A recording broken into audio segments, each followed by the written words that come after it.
Članarina je 90 kuna i ne planiramo ju dizati, ali smo došli u situaciju da nam treba nova oprema i nove strunjače. Mi smo kroz različite donacije, različite promocije skupili većinu tog iznosa i fali nam još jako malo i zato nam treba vaša pomoć.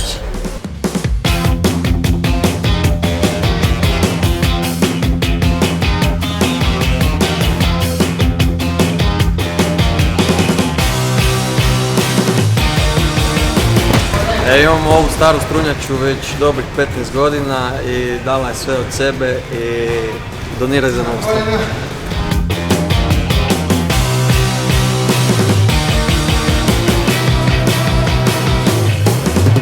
Subos je puno više od kluba. Tu su svake godine niz dobrih partija, odličnih partija, organizacija, izleta, svega gdje se možete zabavljati, upoznavati sjajne ljude i sjajne prijatelje koji nisu samo vaši sparing partneri, nego i doživotni frendovi. Članarina od 90 kuna govori o tome da zapravo Subos nije prije svega članarina, već Subos stavlja sport na prvo mjesto, solidarnost na prvo mjesto, zajedništvo i ekipu i druženje. Ako ste u mogućnosti, donirajte.